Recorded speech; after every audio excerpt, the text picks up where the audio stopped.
Olá, estamos aqui para mais um Papo Cabeça e hoje falaremos sobre borderline, no limite das emoções. Você conhece alguém que é carinhosamente chamado de border? Você já deve ter ouvido essa expressão em algum lugar. Do mesmo jeito que você já ouviu falar que é a pessoa bipolar, que ela é narcisista, que ela é um monte de coisa que às vezes a gente nem sabe o que é de verdade.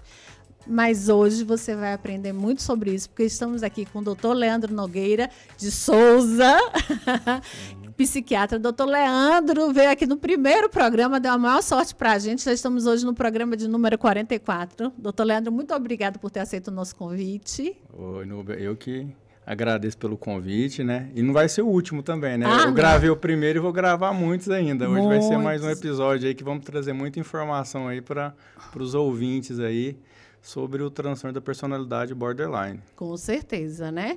E o estreante de hoje, o Hollenberg Martins, psicólogo, meu colega especialista em border, né? A gente estava ali batendo altos papos na hora, antes de começarmos a gravação do programa, porque a gente vai trazer muita informação, muita coisa boa para você. Hollenberg, obrigado por ter aceito o nosso convite aqui, viu? Eu que sou grato, Nubia, muito obrigado, viu, pelo convite aí. Mais uma vez aqui também com o Dr. Leandro, né? Fazendo esse bate-papo. Eu que sou neófito aqui também espero voltar mais vezes também, né? Espero contribuir e muito aqui com esse bate-papo aqui, agregar aqui no programa da Núbia Carvalho. Obrigada, querido. E foi indicação. Obrigada pela indicação aí. Gostei muito, viu? Já falo logo.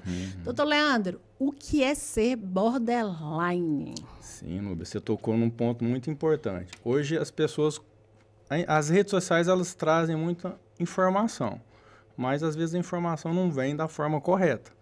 Então as pessoas veem muitas coisas sobre isso. Você falou das personalidades, borderline, narcisista, histriônica, antissocial.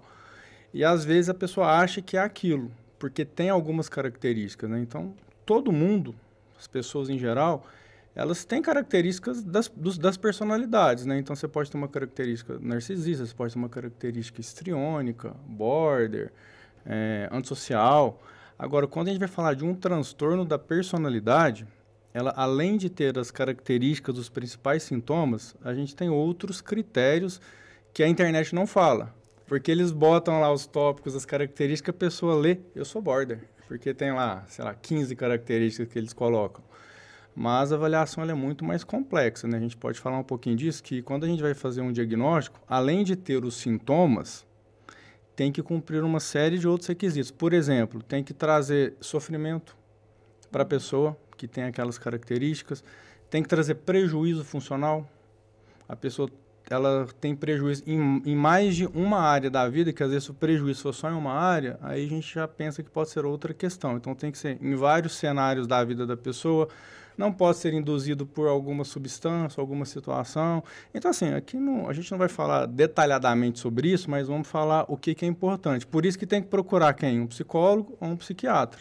As pessoas que fazem diagnóstico hoje em transtornos mentais, isso é até uma dúvida que eu vou até falar aqui para os ouvintes. Já ia dizer, esclarece, porque tem gente que acha que psicólogo não faz diagnóstico. Psicólogo pode e deve fazer diagnóstico de transtornos mentais, desde que para ele faça sentido. Tem várias abordagens da psicologia que eles a forma que eles vão conduzir a psicoterapia, ela independe do diagnóstico, mas qualquer psicólogo que tiver interesse e que quiser, ele está habilitado para fazer diagnóstico, ou um médico psiquiatra.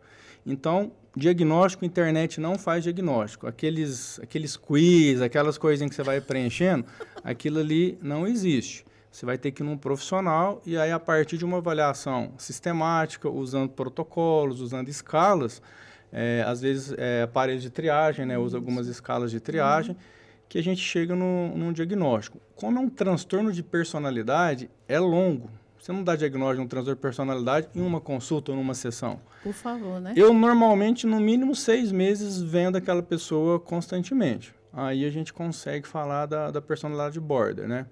Mas a gente, ao longo aqui do bate-papo, a gente vai falar das características, né, do diagnóstico. Eu só vou dar uma pincelada aqui para a gente começar o bate-papo. Mas eu vou chamar de você que você é muito novinho.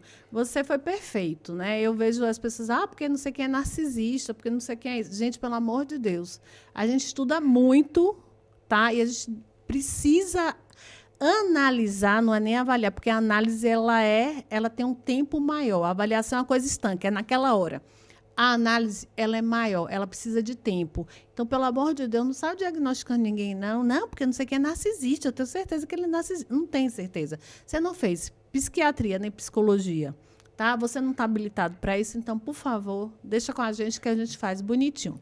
Hollenberg, Exato. E como é que nós, enquanto psicólogos, identificamos? Né? O doutor Leandro já falou aí, né, que precisa de pelo menos 6 encontros constantes, seguidos. Sim. E a gente, como é que a gente faz isso? É muito comum a gente receber clientes que podem chegar se auto-intitulando, né? Isso é muito comum, né? Nós nos depararmos com esse tipo de... Visitaram ali o senhor Google, tal de chat GPT, Google, né? Né? O doutor Google, né?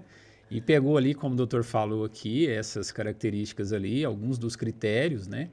E acabam se intitulando. E quando nós não recebemos essas pessoas com essas auto-intitulações, com esse autodiagnóstico, nós podemos também identificar pessoas com um sofrimento muito extenso, que já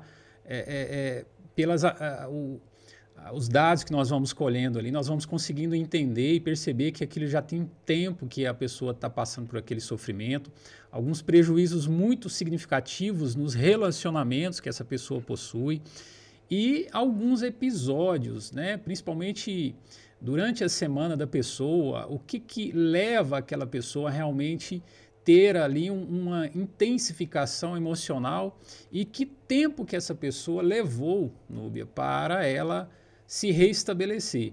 Então, isso são alguns pontos que nós precisamos ficar bastante atento, que tipo de eventos que desencadeiam essas manifestações emocionais nessas pessoas e como essas pessoas reagem com essas manifestações que acometem elas.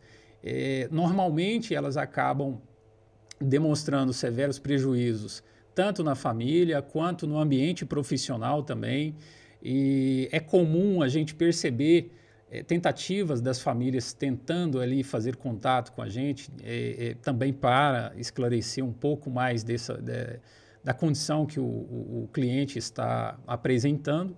Então, são esses aspectos que nós precisamos ali ficar bastante atento quando recebermos o cliente nas nossas sessões. São algo... O cliente border, né? O cliente border, exatamente. E aí, doutor, eu queria que o senhor trouxesse alguma dessas características, Sim. né? Vamos esclarecer aí. De repente, eu tenho a ideia de que o meu irmão, a minha sobrinha, o meu pai, a minha mãe tem algum transtorno e se eu puder já... Eu não vou, gente, dar diagnóstico, mas eu vou pelo menos ficar alerta, tá? A alguma característica para que a gente possa marcar uma consulta com psiquiatra, com psicólogo, para encaminhar essa pessoa para que ela possa ser ajudada, né? Porque, como o senhor disse, Sim. Tem sofrimento. Tem uns sintomas que são os principais, né? O Hollenberg já falou de alguns, mas o que a pessoa tem que entender, né? O transtorno da personalidade borderline, que é um nome em inglês, a tradução seria borderline é o limite. Então, aqui, se a gente for falar para o português, é personalidade limítrofe. São aquelas pessoas que são muito intensas, que as emoções são explosões. Literalmente, elas vão do 8 ao 80 várias vezes ao dia. Que muitas pessoas confundem que isso é bipolar. Ela é bipolar. O bipolar não funciona assim. O bipolar, ele faz a mania ou a hipomania dia seguido, ela fica naquela euforia, naquela irritação, assim, 5, 6, 10, 15 dias, e depois ela entra numa depressão e fica meses na depressão. O border, não. E no mesmo dia ele deprime, ele fica nervoso, ele fica eufórico. Essa é uma característica que a gente chama de labilidade emocional, a desregulação emocional do border, ela é muito perceptível, principalmente com relação aos relacionamentos, sejam eles amorosos, que é os amorosos afetivos, familiares ou de amizade. Eles profissionais, também, né? Eles têm aquela característica de não saber regular como se relaciona com as pessoas, é muito intenso. Então, se você conhece um border na fila do banco, com 10 minutos de conversa, ele vai te eleger como se for a melhor amiga dele, vai te contar a vida dele, coisas pessoais.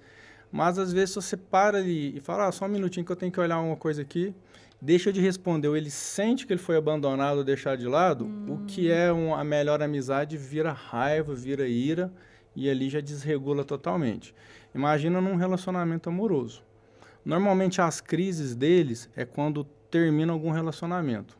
Ou amoroso, ou brigou com alguém da família, ou com algum amigo. Os amigos, o chefe brigou também, tem poucos amigos por causa disso, porque começa a cobrar dos amigos de uma forma patológica mesmo, atenção, e seu amigo às vezes não respondeu porque está trabalhando, já acha que não gosta, que está sendo abandonado. Então, assim, lá no DSM fala sensação de abandono. Eles sentem essa sensação de abandono com uma desregulação emocional, principalmente em relacionamentos. A questão que todo mundo acha que border tem que se cortar. Não. A pessoa que pratica automutilação não é necessariamente só borderline. No transtorno borderline é muito comum, né, a pessoa se automutilar, mas isso não é o mais importante. O mais importante é o que o Hollenberg já falou também. Desregulação nos relacionamentos, sensação de abandono, né? E essas dificuldades de manter qualquer tipo de relação, qualquer tipo de situação. O border começa o emprego, ele é a pessoa mais dedicada do mundo. Vai lá. Só que depois de ser 80, ele vai para 8. Então, ele não permanece, essas são características comuns, mas tem outras. Mas que a gente fica atento quando a pessoa traz isso. E o mais comum é que são familiares ou outras pessoas que trazem isso.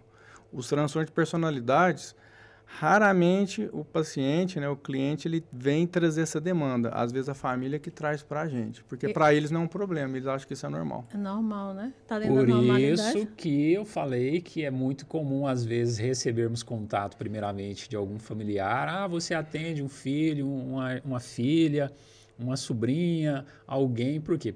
Por hora, aquela pessoa em si, ela não vê tantos problemas assim. E como o doutor estava falando, são muitas coisas, aparentemente, para outras pessoas, que poderiam ser coisas supérfluas. Por exemplo, não receber uma resposta do WhatsApp. Isso é o suficiente para a pessoa, às vezes, entrar num carro, ir lá na porta da empresa, pedir para chamar o cônjuge ali e dar aquele esporro lá, porque realmente entrou ali em contato com essa sensação de abandono. É uma desregulação. E o importante é, quando que o border procura o psicólogo ou o psiquiatra? Quando ele deprime. Ele vai no consultório com sintomas de depressão pós-término de algum... A gente fala relacionamento, mas interpessoal. Sim, não necessariamente amoroso. Não necessariamente só amoroso. Exato. Aí eles chegam para... O que a gente trata, né, no border? É o transtorno secundário. Trata depressão, às vezes tem crise de ansiedade, tem crise de pânico. Essa desregulação pode gerar crises de ansiedade e de pânico também. Então, a gente trata isso, porque, já esclarecendo também, não existe medicamento que trata transtorno da personalidade borderline. Vou deixar uma pergunta retórica e já vou respondê-la. Qual que é o melhor tratamento para o transtorno de personalidade borderline? Indicação número 1 da APA, da Associação de Psiquiatria Americana, inclusive de psicologia também, é psicoterapia. Não tem estabilizador de humor, não tem antidepressivo, não tem nada que é nível ouro, né, de indicação para tratamento do transtorno da personalidade borderline do que a psicoterapia. Então, é o tratamento ouro ou a principal indicativa. Nós, os psiquiatras, a gente vai tratar as coisas secundárias. Então, desregulou, perdeu um relacionamento, está com depressão, está com ideação suicida, por conta da desregulação, a gente vai tratar essa síndrome depressiva, uma depressão, um episódio depressivo ou um episódio ansioso. Mas isso é bom falar, porque o border não gosta de fazer terapia. Ai, que bom falar. Quando ele está bem, ele vai só quando ele está mal, mas quando ele fica bem, se dá alta, né, Hollenberg? Some da gente, gente, olha só como é importante. Aí eu quero parabenizar mais uma vez, doutor Leandro, porque você sempre traz isso, né? Eu estava até falando para ele que repliquei no meu story um story dele que fala sobre a importância da psicoterapia. Às vezes a gente acha que não, vou tomar um remedinho, ó, paz e amor, vou ficar bom. Não, você trata o sintoma. Ele fala muito isso o tempo inteiro, né? E é alguém que só medica. Eu gosto muito do seu trabalho, já lhe disse isso no primeiro programa e faço muita propaganda. Às vezes até ligo e imploro, pelo amor de Deus, atende alguém para mim, tá? Porque eu sei o quanto ele é sério e o quanto ele respeita essa questão, né, do uso de remédio, porque o uso de remédio, gente, sim, tem consequências e podem ser consequências graves, né? Tem gente que acha que não pode tomar só um comprimido, tem que tomar uma cartela inteira para ver se fica melhor e não vai rolar. Mas olha, não sai daí não, porque o nosso papo é cabeça e a gente já volta.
Estamos de volta no nosso Papo Cabeça de hoje falando sobre borderline, no limite das emoções. E no bloco anterior, gente, nós entendemos por que é no limite das emoções. No mesmo dia, o borderline, ele varia de humor, né, o dia inteiro, ao contrário do bipolar, porque às vezes a gente fala assim, a pessoa é bipolar, estava bem agora, daqui a pouco não está bem. Não, o bipolar tem períodos maiores de variação de humor. Às vezes ele está eufórico durante muito tempo e às vezes ele está extremamente deprimido durante outro muito tempo. Tá? E por que é importante a gente entender isso? Porque na hora que a gente compreende, na hora que a gente aprende a viver com a pessoa border, a gente melhora a qualidade de vida dela e a nossa. E aí, o doutor Leandro quer fazer uma pergunta. Ele vai dar uma de apresentador hoje, tá, gente? Vou assumir aqui agora. Assuma, vamos lá. A casa é sua, o papo é nosso. Que o padrão ouro de tratamento é psicoterapia. Né? E existem várias abordagens. Existe uma hoje que é a mais indicada para tratar tanto borderline quanto bipolar. Mas a gente está falando de border hoje, que é a DBT. E o nosso amigo aqui, o nosso colega psicólogo aqui, o Hollenberg, ele é especialista em DBT também, né, além da análise do comportamento.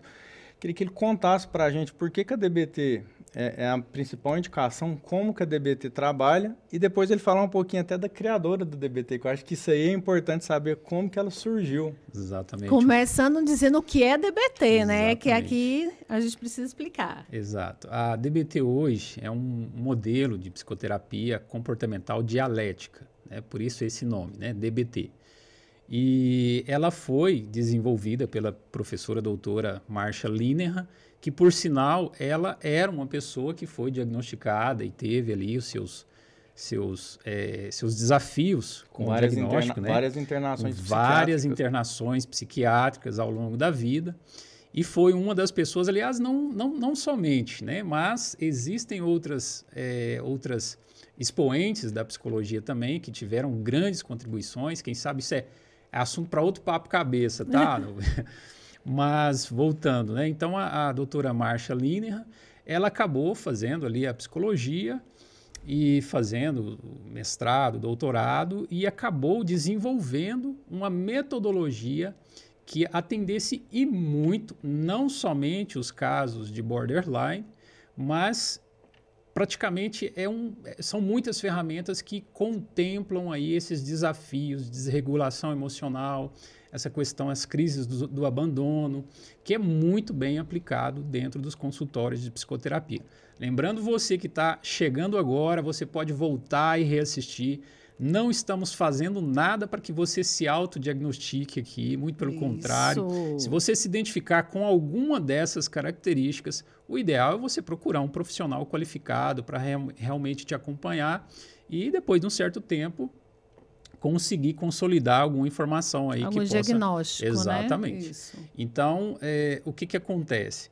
Essa metodologia hoje ela é muito bem aplicada para esses casos, né? Temos aqui em Uberlândia já profissionais que já atendem também com essa metodologia, fico à disposição.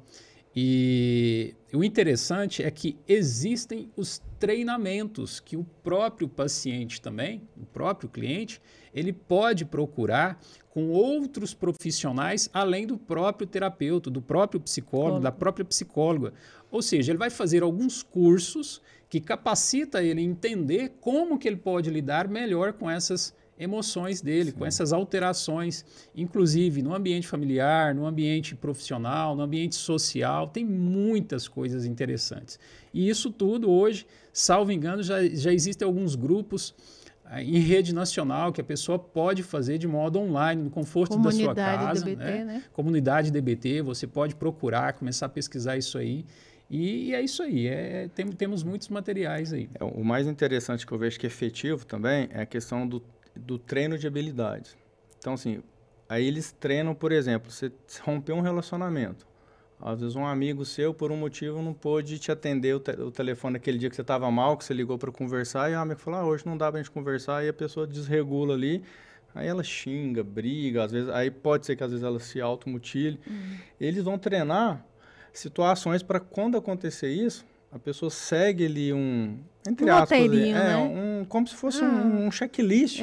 E ela faz para várias situações. Então, assim, eles identificam quais são as situações de desregulações emocionais. Por isso que o Hollenberg falou, não só no border, então a DBT serve para tratar a desregulação emocional do bipolar, do border, do TDAH, do ciclotímico, independente do diagnóstico. E aí, esses treinos de habilidades, né, que são feitos com o paciente e com os familiares também. Os familiares podem participar também, né? Existem grupos só para os familiares fazerem os treinos de habilidades também para poder auxiliar. E esses cursos da internet, quer dizer, alguns cursos são bem respeitados mesmo, né? Porque a gente tem que ter esse cuidado, tá? A gente procurar profissionais capacitados. Exato. Traduz ciclotímico para quem não sabe, por favor, doutor. Tá.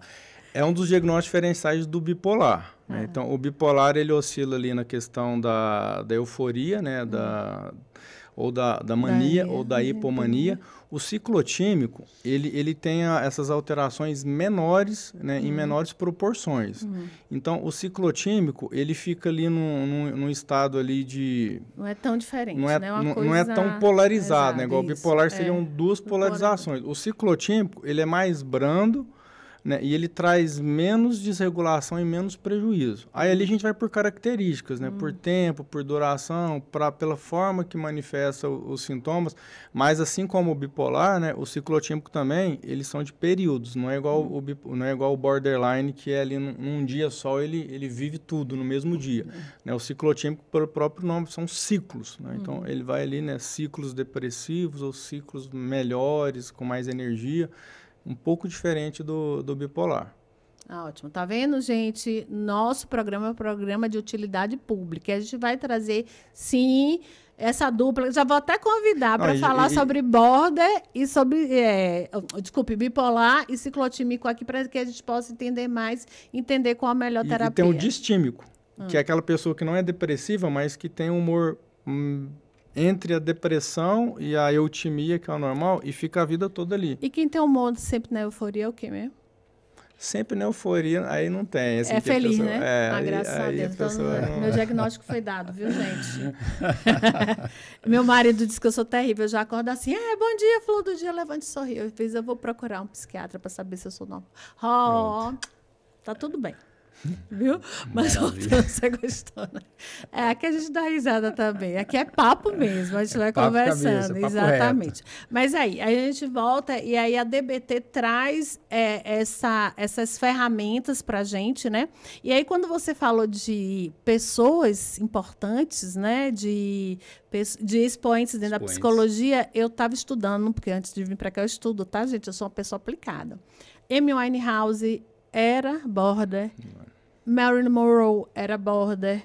Dizem que Madre Teresa de Calcutá era border. E uma coisa que eles falam muito, né, nas coisas que eu andei estudando, é que o border, quando ele faz alguma coisa, é o que você falou, ele é muito 80, né? Ele tem que ser o melhor no que ele faz. Abusa muito de substância química. É uma predisposição muito grande, né, para abuso de substância. A questão da impulsividade costuma ficar muito evidente ali também. Álcool, drogas, tabaco, enfim, etc. e tal, faz um abuso assim destemido. E o problema dele, que ele sofre muito, é que ele arrepende depois. A hora que passa a crise, a desregulação, aí vem aquele arrependimento, aquela tristeza. Vem a ressaca moral, literalmente, e é onde né, que tem que procurar ajuda, né? E um fator interessante também, né? Esse diagnóstico, ele é mais prevalente em mulheres do que homens. Né? Então, você vê mais em mulheres. Isso tem a ver com os hormônios da gente, que eles também são mais, né? Será que tem? Não existe nenhum estudo que comprove, né? Estudo mostra que as mulheres têm mais, mais prevalência com relação aos homens, né? E os homens, quando são diagnosticados, procuram, é porque a família, ou a mulher, ou a esposa, ou a mãe, vai primeiro procurar, porque eles não acham que isso seja um problema. Homem não vai nem médico, né? Nem vai. Então, assim, essa é uma das questões, né? E principalmente por conta disso, das desregulações da vida, né? A pessoa naquela impulsividade pede demissão do trabalho, briga com o chefe, xinga o chefe, né? E aí depois arrepende, depois quer voltar atrás. Então, assim, a psicoterapia, ela ajuda a pessoa a lidar diferente com as situações que vão acontecer. Isso é da personalidade dela. A gente tem que entender que é um transtorno de personalidade. E uma coisa que as pessoas precisam entender também é que tem melhora. Com o próprio amadurecimento da vida, eles vão criando mais recursos, mais ferramentas, né, Hollenberg? Eles vão se regulando, mas assim, quando você faz a psicoterapia, você acelera esse processo. Então, hoje, tem uma grande melhora, que as pessoas às vezes tinham um diagnóstico de border e falam, então nunca vou dar certo na vida, acabou. Não, tanto que a Aline, ela trabalha... A primeira coisa da DBT, não vitimismo. Se você for ficar ali no lugar de vítima, é o contrato deles, a gente não vai te tratar. Vamos sair daqui e você vai melhorar, você vai regular. Então, para as pessoas que têm esse diagnóstico, entender que o prognóstico ele pode ser muito bom, porque você consegue mudar e melhorar essa desregulação, essa impulsividade, essa sensação de abandono. Então, procurem ajuda e tratamento, porque isso aí vai fazer diferença. Que coisa boa. E como é que a gente faz isso no dia a dia, né? Como é que a gente traduz? A gente trata só o paciente ou o cliente, né? Dependendo da abordagem. A DBT é paciente ou é cliente? Eu costumo falar, eu prefiro cliente. Cliente, né? Falar cliente, isso, eu gosto de Carl Rogers porque ele fala que paciente vem de ter paciência. E vocês não têm que ter paciência, não. Tem que correr atrás, tem que buscar, tem que ajudar. Paciente é aquele que está ali passivo, esperando, né? Até que nem diria meu conterrâneo Raul Seixas com a boca aberta, cheia de dentes, esperando a morte chegar. Não espera, não. Vamos correr atrás. Ajuda o seu psicólogo, o seu psiquiatra aí, porque o resultado vem, né? Exatamente. Você tinha falado uma coisa aqui no primeiro bloco, né? Muito importante, interessante a gente explanar isso um pouco mais. O Dr. Leandro bate muito nessa tecla. Eu acho que nós temos muito a agradecer essas ponderações que ele sempre faz nas redes sociais sobre a questão do trabalho do terapeuta, do trabalho do psicólogo, né? Então, é muito importante nós nos atermos o seguinte.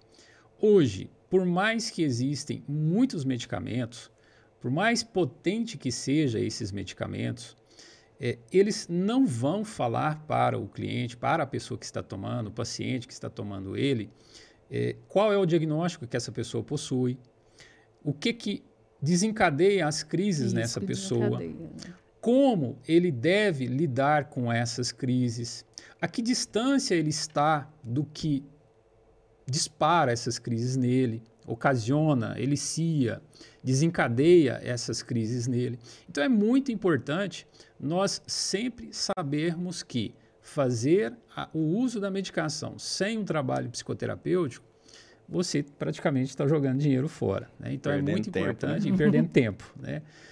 O seu e o do seu médico, do seu psicólogo. Exatamente. E ser assíduo, né, ao trabalho do psicólogo, porque realmente, como o doutor falou, às vezes quando ele não percebe, né, o cliente não percebe que ele está, digamos, numa situação crítica, sendo motivos de muitos conflitos, quer seja na família, no ambiente profissional, dificilmente ele vai procurar realmente se autoconhecer e identificar ferramentas que ele possa melhorar essas relações. É muito mais comum quando ele entra nas crises que acometem ele preferencialmente, que aí sim ele vai buscar o psicólogo, né? Então, é muito importante nós tomarmos em consideração isso aí para realmente termos uma efetividade melhor aí no trabalho. Ou seja, não pode ir no psicólogo só no dia que você está afim. Não, hoje eu vou, amanhã eu não vou, semana que vem eu não vou de novo. Hoje estou bem a minha boca.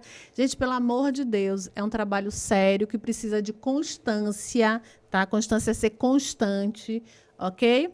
Doutor, é hereditário? Qual a origem do border? Como é que é isso? Eu acordei border, eu nasci border, eu virei border. Me explica aí. Ela é multifatorial, como a maioria dos transtornos, né? Então, tem fatores genéticos. Você pega pessoas que são filhos de pessoas que têm esse diagnóstico, eles vão ter um fator de risco maior de ter. Está muito relacionado com traumas, quando a pessoa tem algum trauma muito importante na infância. Então, já existem algumas correlações com isso. Mas é multifatorial, né? Isso aí a gente sabe que tem as questões genéticas, questões do gênero, né? Que a gente falou que na mulher é mais prevalente, da situação social. Então, assim, tem essas correlações, né, com o border, mas o que chama mais atenção é a questão que pode estar relacionado com traumas ou com a vida muito sofrida, uma infância muito difícil, ou da forma como a pessoa percebe aquilo. Porque, às vezes, eu falo que uma das características do border, por isso que tem a sensação de abandono, é que ela tem uma alteração da percepção dela social, da percepção dela das relações interpessoais. Uma distorção. Uma distorção. E aí ela, às vezes, vê que ela teve traumas, teve uma coisa difícil, sendo que não aconteceu aquilo. Aí a família chega e conta, olha, aquilo não aconteceu. Mas ela teve aquela percepção ali, distorcida, né? Eu até brinco, né, que a mente mente o tempo todo pra gente. Gostei disso, a mente. O tempo todo. A gente tem que estar atento a essas pegadinhas que acontecem. Mas uma coisa que eu não falei é que eu só atendo quando a pessoa... Eu chego nesse diagnóstico, né, do transtorno de personalidade borderline, eu só atendo se ela fizer psicoterapia. Se ela não estiver fazendo, a gente pode fazer isso. O psiquiatra fala, eu vou te encaminhar para outro profissional que te atenda, porque não adianta. Não melhora. Não melhora mesmo. Ficar ali só indo ali, pegar a receita de remédio, tomar remédio, se não tratar a causa, não fizer a psicoterapia. Então, comigo é assim. Tem diagnóstico border, psicoterapia. Não vou fazer, então você vai ter que procurar outro profissional, porque eu não atendo porque eu sei que não vai ter resultado nenhum. Eu vou me frustrar, a pessoa não vai ter resultado, vai me cobrar. E ainda vai dizer assim, não, ele não é um bom médico, não. É um bom médico. Não. E tranquilamente, eu falo isso com o paciente e com os acompanhantes. Eu falo, se não fizer terapia, faz diagnóstico. Doutor, aí eu vou voltar. Se você não assistiu, vai lá no episódio 1, Geração Tarja Preta. A gente falou mais de criança, mas na realidade a geração... Quer dizer, tá todo mundo louco por um remédio, um Tarja Preta. Mas não sai daí não, a gente já volta, porque o nosso papo é cabeça.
Estamos de volta no nosso Papo Cabeça, hoje falando sobre borderline, no limite das emoções.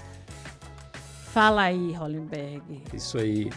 Complementando um pouco aqui o que o Dr. Leandro falou no bloco anterior, sobre os possíveis fatores que podem vir a eclodir aí, facilitar o futuro diagnóstico do transtorno. Quando se fala trauma, né, é muito importante a gente ter um cuidado, porque como que as pessoas vão olhar para isso, né? Existem algumas, na literatura, alguns fatores que estão muito relacionados com esse futuro diagnóstico do transtorno de personalidade borderline.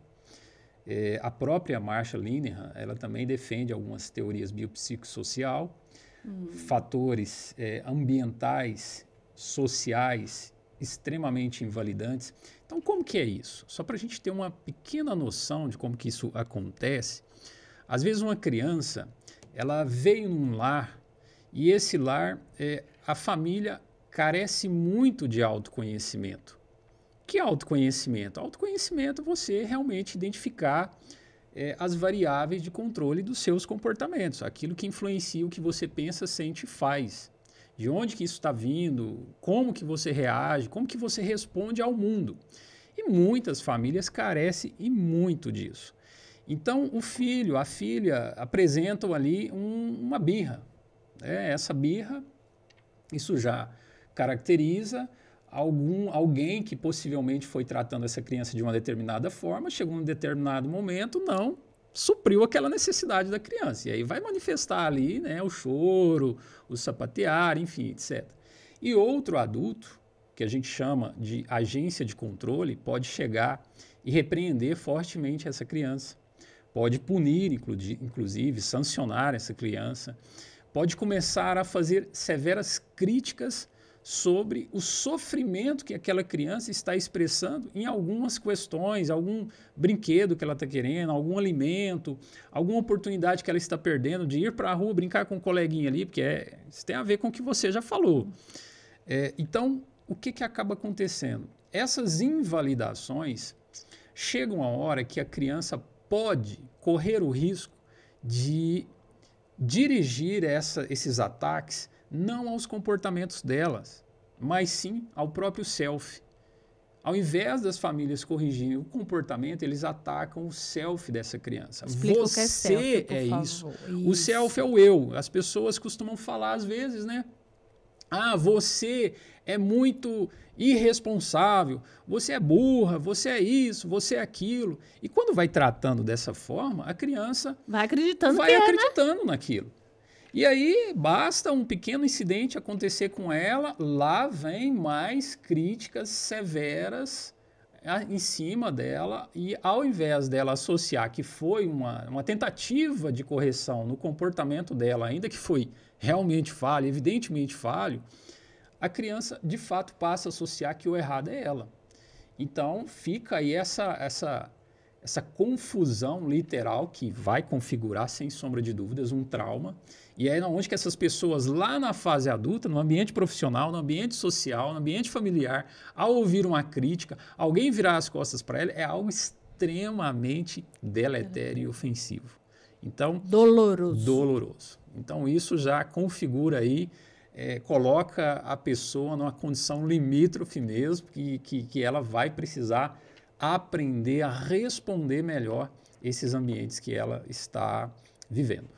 É isso aí, complementando o que o Hollenberg falou, se a gente for pensar em neurofisiologia ou neuroanatomia, quando você está condicionando, vou usar essa palavra que o pessoal da comportamental usa muito, criando essas situações repetidamente ali, se altera estruturas, porque às vezes você vai mexer ali no sistema ali, né, sistema límbico, mesolímbico, em várias estruturas ali, e aí o cérebro ele começa a ter uma desregulação na produção de neurotransmissores. Às vezes o hipocampo ele pode diminuir.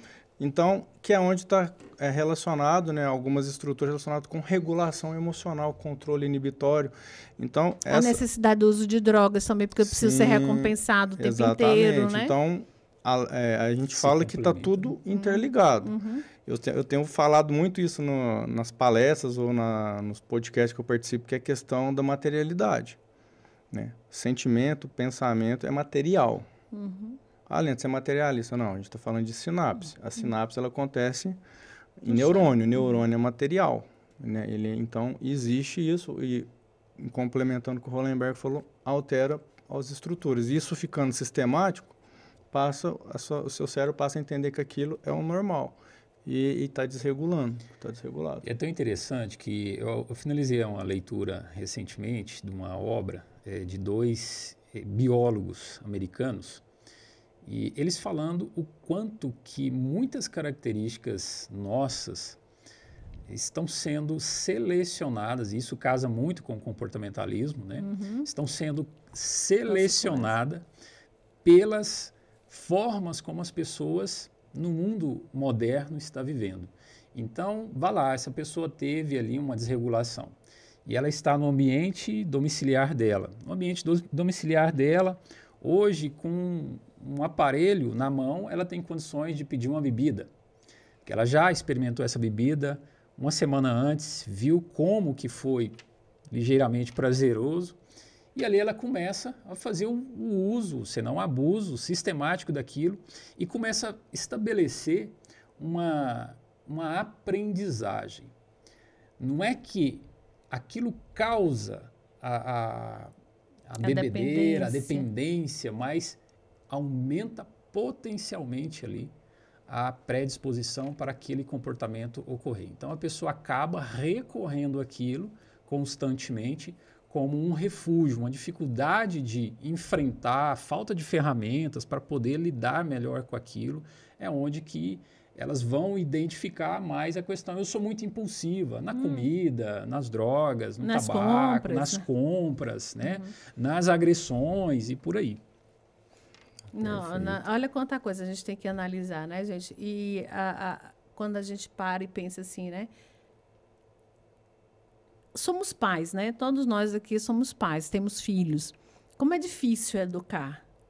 Eu acho que a gente devia ter manual de instrução. Quando vê um bebê, Deus devia mandar um manual de instrução para a gente dizer, faz isso que é certo. Então, se você tem dúvidas de como educar, nós podemos, sim, além dos pedagogos, claro, né, auxiliar. Porque, às vezes, você fala uma coisa, você faz uma coisa, achando que você está educando, você pode causar traumas para o seu filho para a vida inteira. Você pode desencadear transtornos. Eu posso falar isso, doutor? Posso, Hollenberg? Pode aumentar. Tá, né? aumentar a Risco, probabilidade, né? risco, né? Então, gente, você acha que está fazendo errado e não dá mais para a gente educar filho como era no passado. Ah, porque eu apanhei do meu pai até morrer, né? Apanhei muito de cinto, como é aquele negócio que dá, palmatória, né? E tô aqui. Eram outros tempos, né, gente? Outras realidades. Exato. Então, vamos pensar, procura quem pode ajudar. E hoje tem um massacre sobre isso, né? Os tempos mudaram. Exatamente. Então, não tem como a gente comparar. Eu gosto muito do método cartesiano, mas quando René Descartes fala do método dele, você tem que pegar algo para você analisar no tempo e no espaço. As crianças de hoje ficam na tela. Ficam. O problema não é a tela. É quanto o excesso, tempo elas ficam, quanto né? tempo, Qual o que elas deixam de fazer, objetivo? qual é o objetivo. Mas, assim, a gente tem que entender que a tela, daqui para frente, talvez vai ter... Meu filho talvez não vai ter livro mais. Eu sei que as escolas hoje não têm apostila. É tudo, eles dão um netbook, a pessoa tem tudo ali. Então, assim, é entender que os tempos mudaram, inclusive a questão da educação. Né? Os métodos vão mudando, porque se você for pensar assim, não, porque antigamente a educação era isso. Antigamente só tinha um tipo de antibiótico, um tipo de medicamento, então você vai ficar só naquilo que era antigo, os novos que são melhores, ou às vezes nem sempre melhor, mas podem ter uns que são melhores também. Você vai deixar de lado porque tem que ser o antigo, clássico. Então tem que... Acho que hoje a gente está muito nos extremos. Eu falo que a gente está na sociedade dos extremos. Ou você é daqui ou você é dali. Para tudo. Medicina, pode, né? Política, relacionamento, para tudo está muito extremista, né?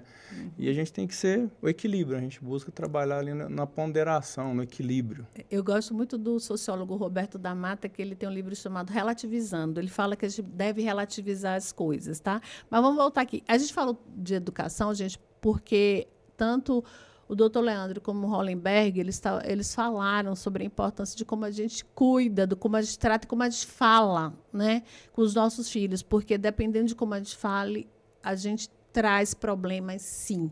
E depois a gente não entende quando eles chegam na adolescência, são rebeldes, estão se drogando, ou então quando eles começam a ter problemas sérios.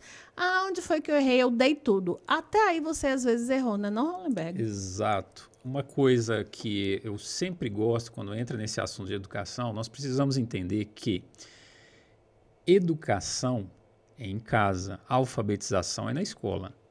Então, alfabetizar, a escola vai se encarregar disso. Instrução é na escola. Instrução é na escola, erudição é na escola, mas educação é em casa. Os valores são Os aprendidos em valores casa. são aprendidos em casa. Hoje é muito comum as pessoas terem dificuldade de reconhecer o efeito dos seus comportamentos sobre as demais pessoas cujas quais elas convivem. Se as pessoas tivessem um pouquinho mais de discernimento, senão autoconhecimento de si, sobre o efeito do seu comportamento sobre as demais pessoas que elas convivem, as coisas poderiam melhorar e muito. Ah, vocês estão falando então que o fato de eu bater no meu filho, o fato de eu punir o meu filho, o fato de eu danar no meu filho na infância vai causar isso na idade adulta? Não estamos justificando, estamos explicando. Se você quiser conhecer mais isso, procure profissionais qualificados. Hoje existe uma banca de informações científicas que qualquer pessoa pode pesquisar isso aí. Então é muito importante nós sempre nos atermos a essas informações. Uma vez eu fui fazer uma palestra num colégio aqui em Uberlândia e eu fui, conversei com a diretora, fiz a programação, cheguei lá, tinham 3 mães para me assistir. Mães, pai nenhum, óbvio. Óbvio é ótimo, né? Óbvio, né? E aí a diretora ficou super sem graça. Falei, não, fica tranquilo, eu vou voltar. Voltei, mas aí eu falei para ela, falei assim, olha, você vai fazer o seguinte, você vai conseguir na prefeitura cestas básicas para você sortear aqui no dia da nossa palestra. E aí sim, era um colégio municipal, aí lotou. Mas você via já, então, plena manhã, alguns pais embriagados, com latinha de cerveja na mão, para colher um conteúdo como esse aqui que você está nos assistindo. Então é muito importante nós pararmos um pouquinho, um tempinho, aproximarmos de pessoas que podem oferecer esse conhecimento que você está nos assistindo aqui agora, replique isso aqui para demais pessoas, para amigos, amigas, familiares, porque eu acredito que muitas pessoas podem se beneficiar de conhecimentos simples que estamos dizendo aqui, mas que ao mesmo tempo são profundos. Com certeza, né, gente? E aí a gente volta para a questão do border, né? Por que a gente está falando tudo isso? Porque nossas atitudes enquanto pais podem provocar transtornos, podem, não digo provocar, mas podem corroborar, né, com desenvolvimento ou com a pior, eu posso dizer isso, doutor Leandro? A questão da uma pergunta que é muito frequente. E aí, Leandro, Hollenberg, o que eu faço quando a pessoa está numa crise? Um border deu uma crise. Na crise, tudo que você tentar dizer ou falar, a pessoa não vai conseguir entender porque ela está numa crise. E se você não acolhe o sofrimento à crise, você está invalidando, você vai fazer ficar pior, que foi o que o Hollenberg falou. Agora, o acolher é validar que ela está sofrendo e que ela está numa crise. Então, você vai esperar aquilo passar. Dependendo das crises, quando é uma crise muito forte que a pessoa se corta ou atenta contra a própria vida, a gente deixa um medicamento, um calmante. E está tudo certo. Então, o que a família pode fazer numa crise? Primeiro, ver se a pessoa tem um psiquiatra. Se tiver, ele vai deixar um remédio para a crise. E o remédio tem que ficar com a família, porque o border é impulsivo e faz uso abusivo de substância, que numa crise ele pode pegar o remédio e tomar tudo ali e comprometer a própria vida. Nossa, então, se tiver o medicamento, a família ministra, acolhe e espera passar. E primeira pauta da terapia, da psicoterapia da próxima semana, tive uma crise, o que aconteceu? O que foram os gatilhos? Por que teve isso? Para já ir mapeando e entendendo. Por isso tem que fazer a psicoterapia. Porque é isso que vai fazer mudar. Senão não adianta. Eu fiquei com dúvida. E falar sobre esses gatilhos não faz reviver? Corre algum risco? Eu acredito que é mais vantajoso, de fato, ela reconhecer o que foram os fatores predisponentes, né? Porque a partir daí ela tem condições de manipular essas variáveis concretas, reais, que estão ali, né, próximo aos ambientes dela, e ela tem mais chances de efetivar, digamos assim, comportamentos de sucesso e não entrar em crise novamente. Até que ela vá conseguindo galgar passos aí de forma a se terapeutizar cada vez mais. Então, eu acredito que pode ser falado, sim. Deve ser falado. Né? Não é gatilho. Exato, exatamente. É o mesmo mito. Falar de suicídio vai fazer a pessoa cometer mais suicídio, não. Então, falar da desregulação do border para ele durante a sessão de pós-crise, porque durante a crise, se você for atender um paciente border e ele estiver em crise, a sessão vai ser só acolhimento. Exato. Você só vai ficar ali acolhendo e esperando.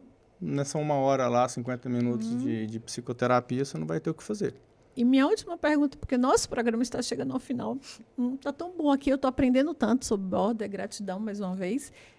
O remédio a gente só dá na crise ou ele tem que tomar?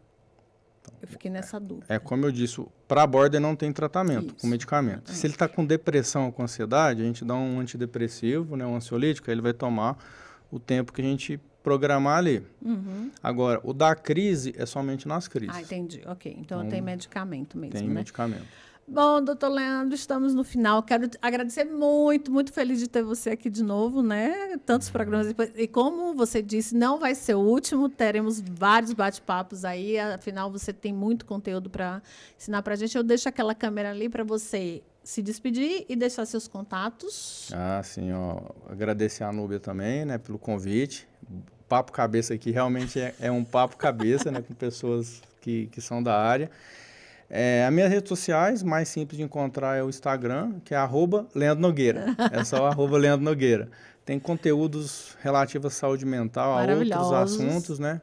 Sigam lá e fiquem por dentro do que a gente está fazendo e participando. Obrigada. Hollenberg, muito obrigada, né? Espero que você tenha gostado da sua primeira vez aqui, que não vai ser a última, tá? Demais, eu que sou grato. Muito obrigado. Vocês também podem passar a conhecer um pouco mais do meu trabalho. No Instagram é Hollenberg Martins, @HollenbergMartins, ou também na minha página, www.hollenbergmartins.com.br. Tem muito material lá à disposição. Tem canal de podcast também, que através do meu site vocês conseguem acessar vários conteúdos lá. E espero retornar aqui, viu, muito Núbia? em breve, Sou muito grato aqui pelo convite. Obrigado, viu? Eu que agradeço. Obrigado, doutor Leandro. Gente, obrigado a você que está com a gente e não se esqueça, todas as terças-feiras às 20 horas, tá? Aqui na TV Universitária e no YouTube simultaneamente, então pode mandar para o mundo inteiro. E às quintas-feiras nós viramos um podcast às 20 horas na Universitária FM. Um beijo no seu coração e até o próximo Papo Cabeça. Tchau, tchau.